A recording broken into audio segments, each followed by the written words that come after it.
Welcome to Back Tech. Today we're going to be reviewing the 2017 MacBook Pro 13-inch Touch Bar. Let's go. If you're watching this video, you're probably thinking about buying a new MacBook, whether that's a MacBook Pro, a MacBook Air, newer, older, used, brand new, all of that stuff. So today I'm going to be reviewing the 2017 MacBook Pro 13-inch with a Touch Bar. So first up, we're going to talk about Touch Bar. Do you need it or do you not? So the Touch Bar for me is really something, it's fun. It's fun. I have a fingerprint ID, I have my Siri access if I need it. I have volume controls and the sliders, which is very fun. But honestly, if you're not super into the, just having cutting edge cool stuff, don't get the Touch Bar. It's cool, you can get third-party things for it, you can do fun things with it. It's just not super intuitive. Sometimes it's very hard. Like if you have it set for the whole rows, you can do your volume up, volume down, your brightness, stuff like that. But there's no feedback, so you kind of have to look at where you're touching or just really be good at it. And secondly, you can shrink it down to have app-specific things on the Touch Bar. And you can extend it. You can have sliders. You can just grab it, which is very useful. If I had to do it again, I might get it again. I'm not super sold on it. It's really cool. And the new ones even have a dedicated escape key. This one does not. This one has the built-in into the Touch Bar escape key. So it's very cool. It's not a necessity. There are some cool things like in Final Cut Pro and GarageBand. There's some cool little quick icons.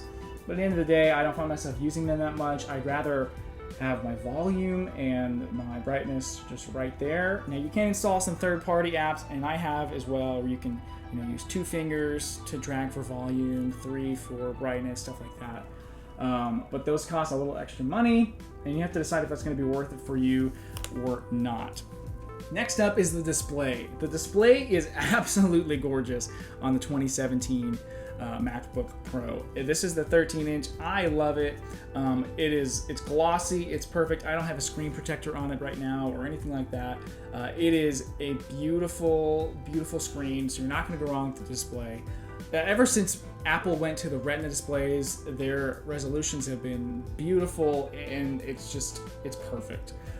You don't need anything better than this unless you're doing some real heavy graphic stuff. But the display is beautiful, A+. Let's talk about the keyboard, the typing experience.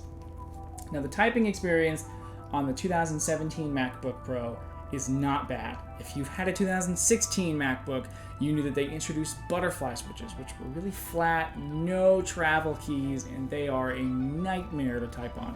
My wife has a 2016 MacBook, and I almost can't type on it. It hurts my fingers. This one, 2017, they made it a little better because they got a lot of complaints.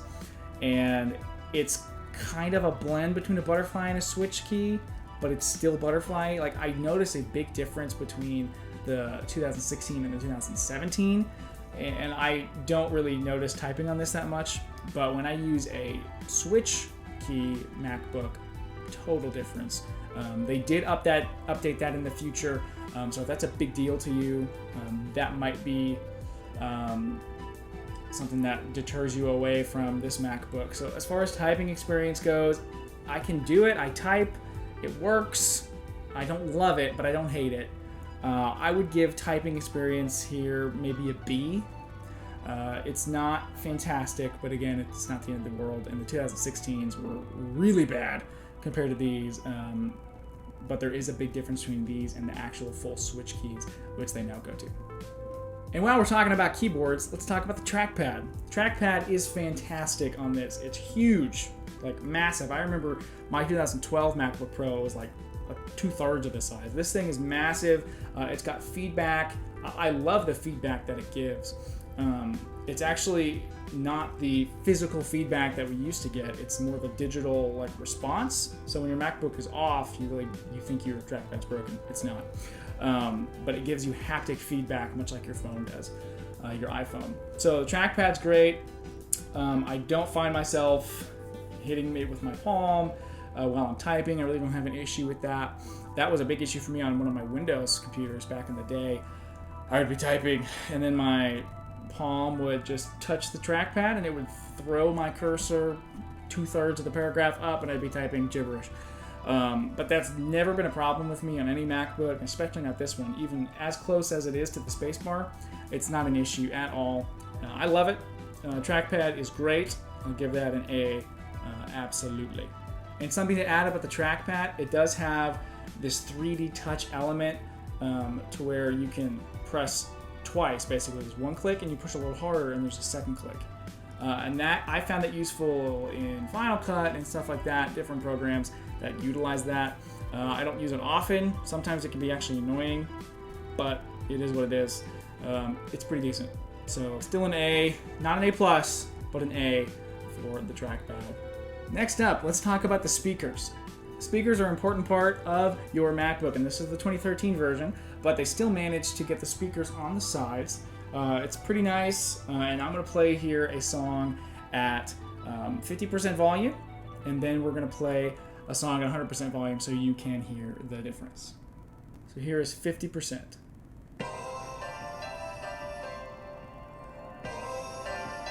Now we're going to bump it up to 100%. That's 100% at the speaker volume. I've been afraid, been alone, been undone. So pretty clear, pretty crisp, pretty loud too. I rarely run my computer at full volume. I'm usually at half. Speakers are fantastic. But if you need to fill a room for some reason off of just your MacBook, these speakers will do pretty well. So I'm going to say, and again, another A on the speakers. So let's talk about the actual computer itself. Let's talk about the hardware. Let's talk about how it runs, how it works on a daily basis when you're doing stuff, because honestly, at the end of the day, that's the most important stuff. So for me, I do a little bit of everything. I do video editing, I do some sound editing, I do some audio editing, I do live streaming, I do some work with OBS, and I've actually done a little programming in the past too. So my computer needs to be a little bit more powered than maybe the average Joe does, because I need this to do a lot more. So I have the 2017 MacBook Pro, 13-inch, 16 gigabytes of RAM, with the i5 processor.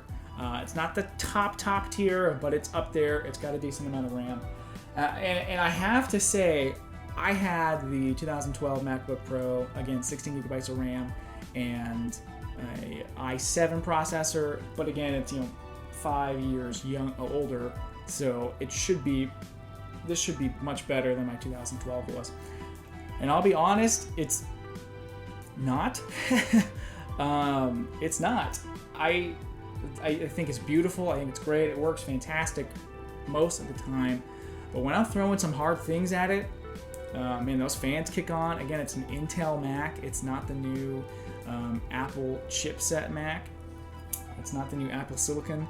And there are times that I get frustrated. This is a couple years old, 3 years old tops, and they haven't changed that much in the past few years, especially the 13-inch models. They are basically the same.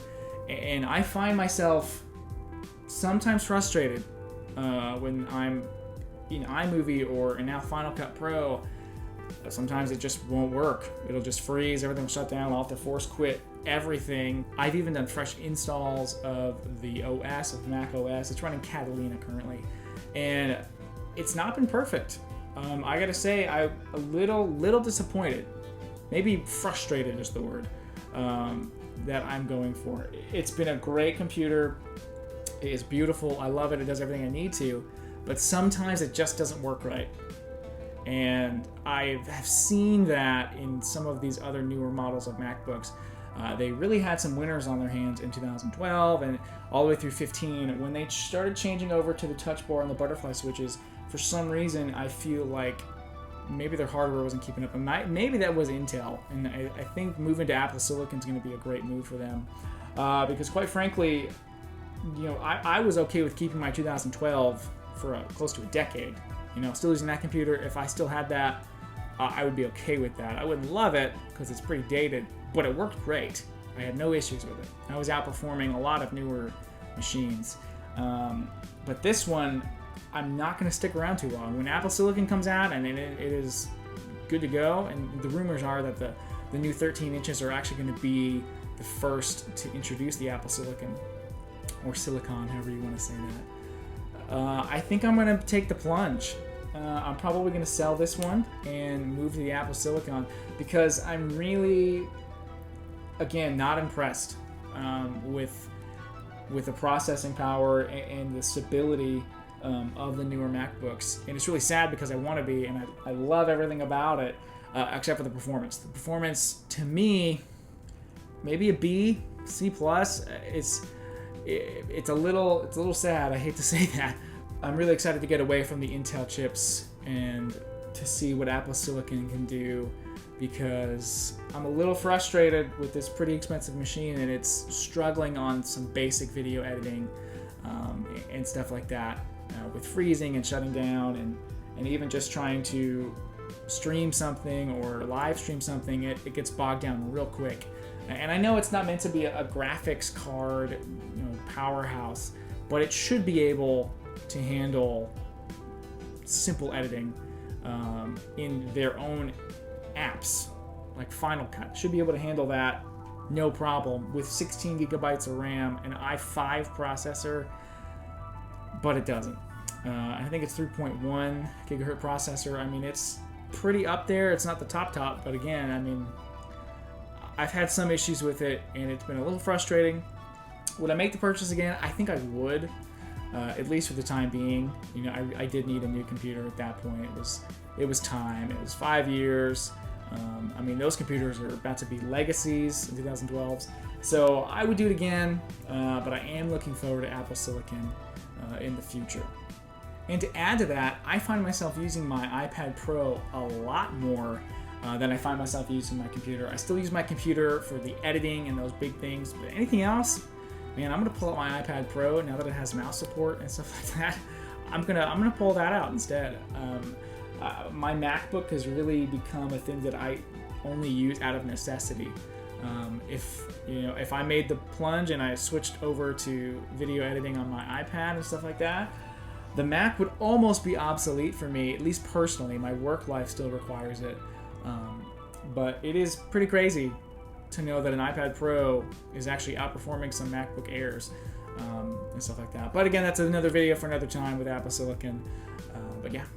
And that was my review of the 2017 MacBook Pro 13-inch with the Touch Bar. So if you have one of these Macs, let me know in the comments below. If you're looking to buy one, let me know. And if you have a newer Mac that you've been having issues with, let me know as well. I hope I'm not just the only one dealing with it, but at the same time, I guess I hope I am. But I'm curious to see if anybody else has issues with this model or even just the newer MacBook Pros in general. So again, if you're looking to buy one of these, let me know. If you have any specific questions, let me know in the comments. But we'll see you next time. Thanks a lot. See ya.